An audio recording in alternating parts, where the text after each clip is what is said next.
बहुत स्वागत है हमारे चैनल में। आपका शुभ परिचय। मेरा नाम डॉक्टर विजयानंद तिवारी है जी। मैं गोला ब्लॉक का ब्लॉक प्रमुख भी रहा हूँ, जिला पंचायत सदस्य भी वहाँ से रहा हूँ, प्रधानाचार्य 24 साल तक रहा हूँ और वर्तमान समय में बीएसएवी इंटर कॉलेज गोला का मैं प्रबंधक भी हूँ। आए दिन सरकार या नेता जो है दलितों पिछड़ों की बात करते हैं, तो लेकिन देख लिया जाए तो पीड़ित भी दलित पिछड़े हैं। क्या बोलेंगे इस मुद्दे? देखिए, सही बात तो ये है कि दलित और पिछड़ों के उत्थान की बात होनी चाहिए, लेकिन वर्तमान सरकार जो है वो हिंदू और मुस्लिम का मुद्दा उठाती है। दलित पिछड़ों के लिए क्या करना है क्या नहीं करना है इनके एजेंडे में कहीं कुछ नहीं है। इसलिए गरीब गरीब होता जा रहा है, धनी धनी होता जा रहा है और हिंदू और मुस्लिम का की लड़ाई दिखा करके सरकार अपनी मनमानी करती जा रही है। सरकार को यह है कि अगर ये मुद्दा मैं उठाता रहूंगा तो हमारी सरकार बरकरार रहेगी, भाजपा की सरकार बरकरार रहेगी। माननीय मुख्यमंत्री जी जहां जाते हैं वहां बटोगे तो कटोगे। महाकुंभ ने बता दिया कि कोई जातिवादी व्यवस्था नहीं है, सभी जातियों के लोग वहां जाकर के नहाए। और जब हंगामा हुआ, जब भगदड़ मची, तो वही मुसलमान जिसके खिलाफ हिंदुओं को लड़ाने की साजिश करते हैं, उन मुस्लिम भाइयों ने तमाम हिंदुओं के शरण दे करके उनको भोजन कराया, पानी दिया, उनकी व्यवस्था की। तो सरकार का ये मुद्दा तो एक तरह से फेल है हिंदू और मुसलमान का, क्योंकि मुस्लिम भी हमारे भाई हैं।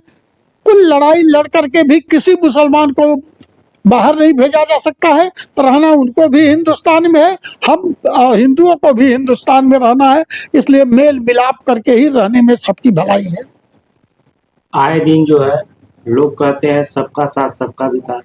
वर्तमान सरकार कह रही है सबका साथ सबका विकास, लेकिन आए दिन जनता दरबार में भीड़ बढ़ती जा रही है।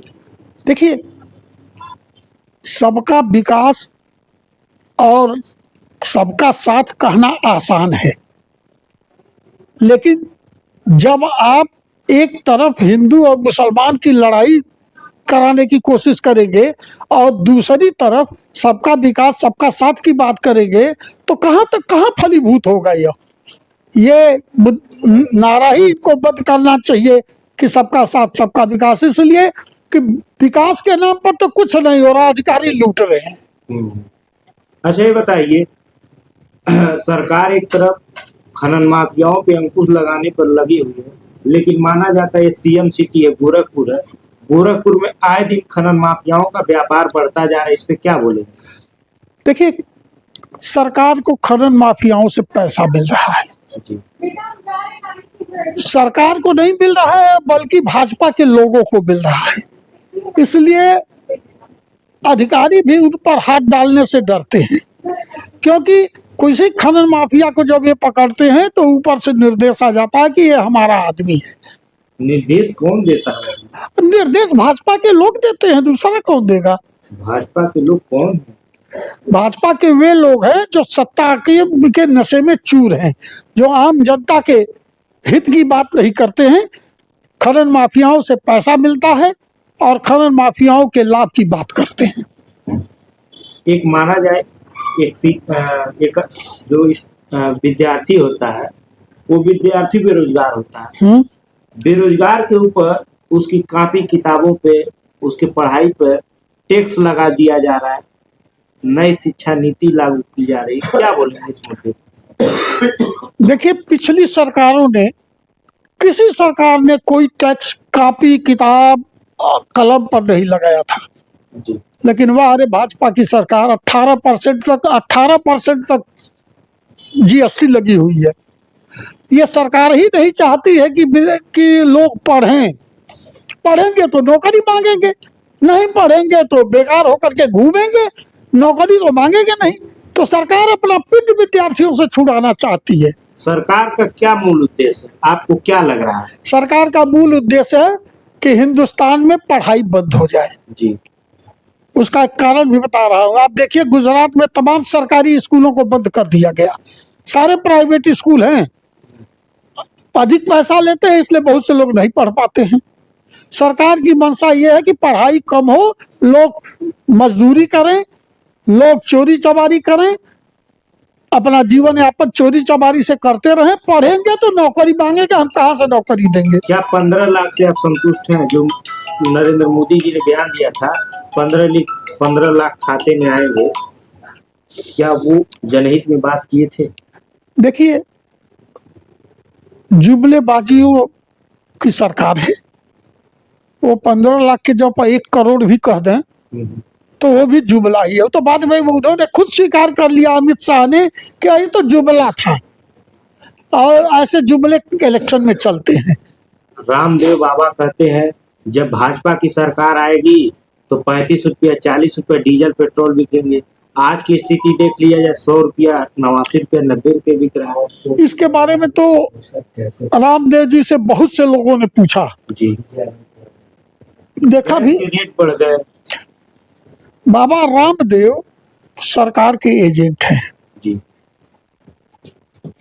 तमाम सुप्रीम कोर्ट ने तमाम उनकी दवाओं पर रोक लगा दिया है। करीब करीब 22-23 दवाओं का हमने देखा था कि सुप्रीम कोर्ट ने कहा कि ये दवाएं जो हैं वो बेकार हैं और इनको बंद कर दिया जाना चाहिए। तमाम दवाएं सरकार को मजबूरन बंद करना पड़ा। कोरोना काल में बाबा रामदेव ने कोरोनुलिन की बात की, और कोरोनुलिन उनके पास कोई भी ऐसा डॉक्टर या साइंटिस्ट या कोई भी ऐसा प्रशिक्षण नहीं था जो वो बयान दे रहे थे।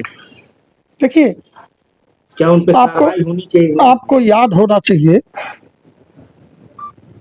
राजस्थान में कांग्रेस की सरकार थी और कांग्रेस की सरकार ने उनको नोटिस दिया था कि अगर इस दवा को आप वापस नहीं लेते हैं और कोरोना की दवा कहना बंद नहीं करते हैं तो आपके खिलाफ FIR की जाएगी।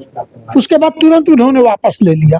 क्या इस तरीके का जुमला एक अनपढ़ गंवार टाइप का बोलना है इनके लिए जनहित में? देखिए पढ़े लिखे तो है नहीं, उनको अपना बिजनेस चलाना है, सरकारी सपोर्ट मिला हुआ है, उनको अपना बिजनेस चला रहे हैं। बिहार में आम जनमानस का शोषण हो, कुपोषण के शिकार बना दिए। ये तो सरकार को देखना चाहिए। सरकार तो अडानी अंबानी से भी शोषण करा रही है, रामदेव से तो करा ही रही है। आए दिन मुद्दे चलते हैं, सबका साथ सबका विकास, रोजगार की बात करते हैं। आम जनमानस कितना पीड़ित किया जाएगा? देखिए इस सरकार से तब तक लोग प्रताड़ित होते रहेंगे जब तक यह सरकार रहेगी। यह जुमलों की सरकार है, जुमलों के बदौलत जीतती है। इस सरकार कहते हैं कि इतना करोड़ लोगों को हमने नौकरी दे दिया। 2 करोड़ लोगों को तो प्रतिवर्ष देने की बात की थी, कितने लोग नौकरी पाए? कोई नौकरी नहीं पाया है। यह सरकार केवल उच्च अधिकारियों की नियुक्ति कर रही है ताकि उनकी व्यवस्था चलती रहे। आम आदमी को नौकरी से हाथ धोना पड़ा है, और न रोजगार है न नौकरी है, दोनों नहीं है। आपका शुभ परिचय? मैं डॉक्टर विजयानंद तिवारी। अभी हमारे साथ जुड़े थे डॉक्टर विजयानंद तिवारी। ऐसे ही मुख्य समाचार देखने के लिए बहुत बहुत धन्यवाद। नमस्कार, आप देख रहे हैं आपका आवाज।